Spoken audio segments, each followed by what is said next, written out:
छोटा मोटा नहीं ठगाया है, अनंत पंच परावर्तन किए हैं इस मोह शत्रु से। समझ ही नहीं पाया बेचारा। जन्म हुआ, परिवार मेरा है, पुत्र मेरा है, घर मेरा है, डूब गया उसमें, व्यापार धंधे में डूब गया। खूब कमाई करो तो बहुत समझदार, काय का समझदार मूर्ख। कमाई करने का उसमें तो पाप भाव है, और पाप भाव से पशु गति में जाना है, नरक में जाना है, ज़्यादा पाप हो गया तो। ऐसी अद्भुत बातें दिव्य धनी में आज के दिन संभवनाथ भगवान की खिरी है। मामूली दिन नहीं आज का। तीन लोक के नाथ परमात्मा एकदम सरल बात कहते हैं कि जो समझ में आ जाए जीव को, जो अति विनयवंत हो तो, थोड़ी विनय होगा तो नहीं चलेगा काम, उसमें तो पुण्य बन जाएगा। जन्म मरण क्लेश का अभाव नहीं होगा, दुख का अभाव नहीं होगा, मोह शत्रु पे विजय नहीं प्राप्त कर पाएगा। इसलिए ध्यान से सुनना चाहिए संभवनाथ भगवान को कि जैसा वो केवल ज्ञानी परमात्मा आत्मा को देख रहे हैं, तीन लोक के हर आत्मा को वैसा ही देखते हैं। अगर ये बात समझ में आ जाएगी, उसी क्षण जीव को आत्मानुभूति होएगी कि भगवान देख रहे हैं कि मैं पवित्र हूँ, परिपूर्ण हूँ, मुक्त हूँ, तो मैं कैसे उसमें रोड़ा डालूं कि नहीं मैं तो अपूर्ण हूँ, मेरे तो बहुत मोह चल रहा है। अरे दर्शन मोह हो कि चारित्र हो, छुआ भी नहीं है जीव, अनादि से मानता आया है बस। इस मान्यता मने मिथ्या दर्शन से जन्म मरण अनंत किए हैं और फिर करेगा। अगर संभवनाथ भगवान की बात नहीं कही सुनी तो मेरे से आत्मानुभूति नहीं होएगी कि ये यहीं गड़बड़ है पूरी।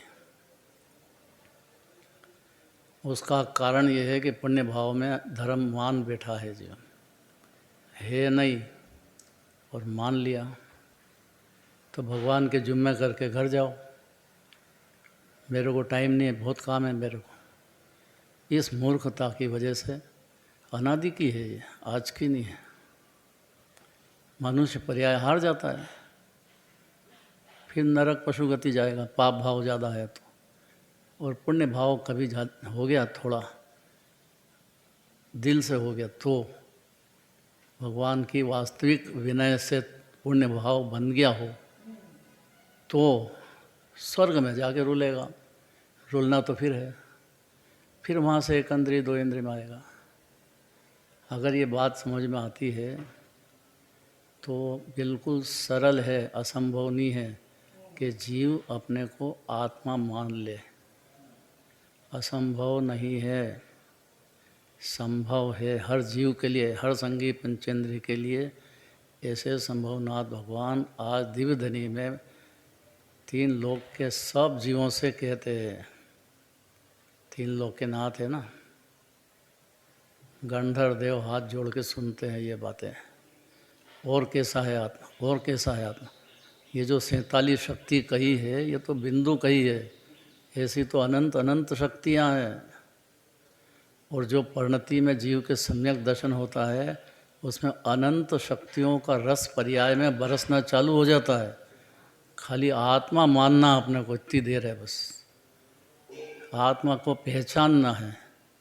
तो दिव्य धनी सुन रहा है या दिन मंदिर आया है, नहीं तो काहे के लिए आया है, और काहे के लिए आया है कि भाई मेरा दुख दूर हो। तो दुख काहे से हो रहा है कि दर्शन मोह और चारित्र मोह दो हैं ये। तो दर्शन मोह चला जाए फिर चारित्र मोह में क्रम पड़ता है, एकदम नहीं है खाने का। बहुत ज़बरदस्त संस्कार है ना अनादिकाल के, पाप के 4 संज्ञाएँ हैं, भय संज्ञा, मैथुन संज्ञा, परिग्रह संज्ञा, आहार संज्ञा। ये चारों में सुख बुद्धि चली आ रही है, यही सुख है। बस इतना ही मिथ्या दर्शन, मिथ्या ज्ञान, मिथ्या चारित्र है। ये सुख बुद्धि कैसे टूटे कि दिव्य धनी में अपना आत्मा को भगवान ने अपने जैसा बताया है। ऐसा अगर मंजूर कर ले जीव प्रतीति कर ले, वह उसी क्षण रत्नत्रय का जन्म होगा और जीव का जन्म मरण का क्लेश का अंत आ गया, समझ लो। बशर्ते कि विनय हो तो भगवान की, और खाली विनय बाहर से नहीं हो, अंदर से विनय होना चाहिए। बाहर से तो और माने एक बात नहीं है तो उसको विनय नहीं कहते हैं। उनकी बात को सुन कर के और विचार करे, बारंबार अभ्यास करे कि आत्मा ही परमात्मा है, तो ये जीव को कभी आत्मानुभूति प्रकट हो सकेगी। पर वो पर्याय की स्वतंत्रता है, क्रमबद्ध है, जल्दी करने से नहीं होएगा। इसलिए मिथ्यात्व रहा है तो भी घबराना नहीं। सही डॉक्टर के पास आ गए, सही इलाज चालू हो गया, फिर क्यों घबराएंगे। मतलब संभव है कि जीव को आत्मा के परिचय हो जाए, अनुभूति कर ले, अपने को आत्मा मान ले, देह में अनादि अनंत मान ले, गुणों की खान मान ले और पर्याय में क्रमबद्ध समझ जाए तो हो गया पार। कि एक समय की पर्याय है और वो क्रम से सुधरती है, अनादि की बिगड़ी हुई है तो एक क्षण में प्रतीति तो हो जाएगी। बाबूजी, भरोसा तो आ जाएगा जीव को, उसका नाम तो खाली सम्यक दर्शन है। अभी अब चारित्र का बड़ा बड़ा काम है। देश व्रत होगा, पंचम अनुष्ठान, 11 प्रतिमा होगी, फिर मुनिराज बनेंगे, फिर मुनिराज का भी पुरुषार्थ रहेगा, भगवान की भक्ति, दर्शन, वंदन, आहार, ये सब भावलिंगी संत को भी होता है। ये सब पर्याय में से अभाव हो तो परमात्मा बनेंगे। अगर दो बात समझ गया जीव, दर्शन मोह और चारित्र मोह, तो फिर जल्दी नहीं करेगा। शांति का काम है, अनंत जन्म मरण का सवाल है,